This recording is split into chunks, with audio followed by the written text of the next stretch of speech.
We'll usher it up. Hello, Adrian Salbuchi again. In my recent video on the 12 triggers to usher in a world government, I referred to some of these triggers and what's happening in June of 2010 as I am speaking. But I also mentioned that the Bilderberg people, the Bilderberg Conference, had taken place at the Hotel Dolce Sitges near Barcelona in Spain from the 3rd to the 6th of June, and that in that conference a lot of fighting took place, internal bickering amongst the two major power factors within the Bilderberg Conference, within the global power elite. There is one sector, so to speak, the divide line, that wants to continue being subordinated to the international Zionist objectives, always prioritizing the national interest of the State of Israel over the national interest of anybody else and the common interest of the entire planet. And then another group that seems to be increasingly fed up with these people. Now, what's interesting to see is that the Bilderberg list includes, just so you have an idea, a whole series of people that really show you who run the world. We have the chairman of Deutsche Bank, we have the chairman of Barclays Bank, we have the chairman of Telefónica de España, the telephone company, the chairman, or the CEO rather, of Telecom Italia, the executive chairman of Banesto, one of the major banks in Spain, the chairman and CEO of the Cisneros group of companies, a guy by the name of Gustavo Cisneros, who is Venezuelan. So, Hugo Chavez, take note of that. The chairman of Coca-Cola, the chairman of Fiat from Italy, the chairman of Airbus, the airplane manufacturer, former General Thomas Enders. We have the chairman and CEO of the Washington Post company, Donald Graham. We have the chairman of Microsoft, Bill Gates. Naturally, he couldn't fail us. We have the chairman and CEO of Alcoa, the founding partners of Kohlberg Kravis Roberts, KKR, the major investment group. We have the chairman of Siemens, the electricity, electromechanical, electrical engineering company from Germany, the editor-in-chief of The Economist, the president of the Carnegie Endowment for International Peace, who helped found originally the Council on Foreign Relations, the chairman of Royal Dutch Shell, the director of the Office of Management and Budget of the Obama administration, Peter Orszag, the Minister of Finance of Greece, the here's one of my favorites, Richard N. Pearl, resident fellow at the American Enterprise Institute and one of the mentors behind the Project for a New American Century, the Neocon project, which ended in the destruction of Iraq, inspired the entire Bush government and is responsible directly for all the policy emanating from the Pentagon during the Bush years. We have the chairman of Techint, Gianfelice Rocca. I mentioned him because Techint is an Argentinian company.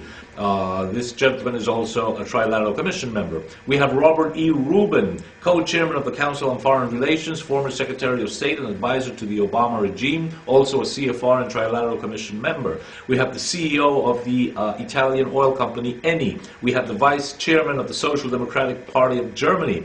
We have Her Royal Highness the Queen of Holland, Beatrice, and we have Her Royal Majesty the Queen of Spain, Sofia.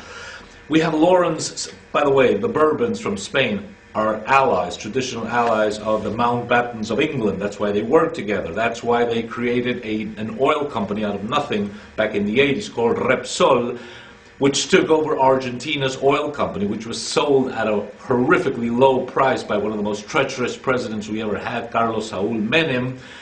But behind Repsol you find British Petroleum, and it would have looked very ugly for Argentina to sell its petroleum, its oil, directly to the Brits, so they used this in-between with Repsol to do it for them. We have Javier Solana Madariaga, the former Secretary General of the Council of the European Union. We have Lawrence Summers, the Director of the National Economic Council, also a CFR member, and he was Dean of Harvard University. Here's another of my favorites, Henry Kissinger. You have also Peter D. Sutherland. He is the chairman of Goldman Sachs International. Does that ring a bell? And he is also the chairman of British Petroleum. Does that ring a bell? Trilateral Commission member, Council on Foreign Relations member. We have Paul Volcker, the former governor of the Federal Reserve Bank of the United States of America and the chairman of the Economic Recovery Advisory Board for Obama, North American chairman for the Trilateral Commission, CFR member. We have Jacob Wallenberg, chairman of investor group AB. We have James D. Wolfenson, the chairman of the Wolfenson Bank. We have José Luis Rodríguez Zapatero, Prime Minister of Spain, Robert Zoellick, President of the World Bank, Van der Leyen von Bredow, and Adrian Wooldridge from The Economist, which is I consider to be the most important weekly news and public affairs journal that exists. It's printed in London, it's issued in London.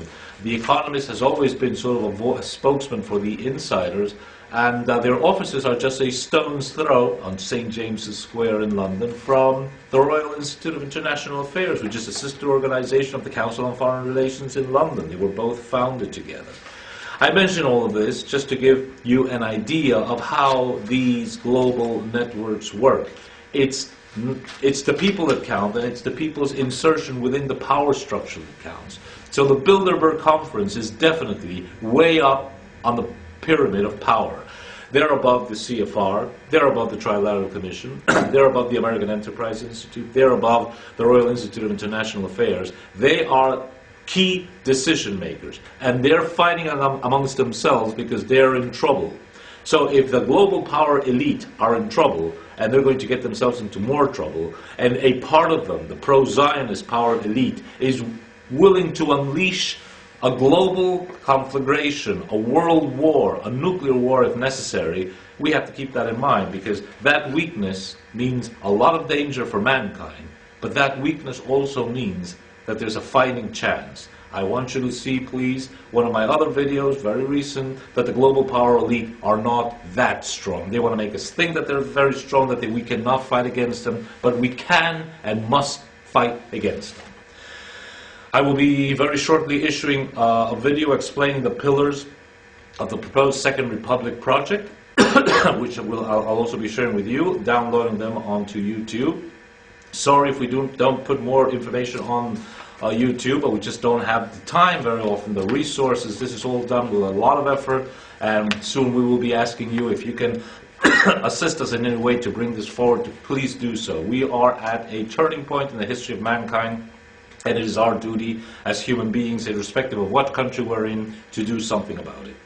Thank you very much for your attention. Stay alert, stay awake, and be ready.